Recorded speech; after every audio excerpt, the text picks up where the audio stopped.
my channel. On today, I'm going to start my pre-Valentine's Day series of the glitter lips.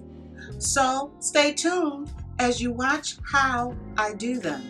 This week, I will be doing several colors leading up to Valentine's Day. Today, I chose green as my first video because green is such a wonderful, interesting color for the season. And so I hope that you subscribe to my channel down below, like and comment on this video, and please stay tuned to my entire pre-Valentine's Day series.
My loves for watching. Stay tuned to the next glitter lip tutorial.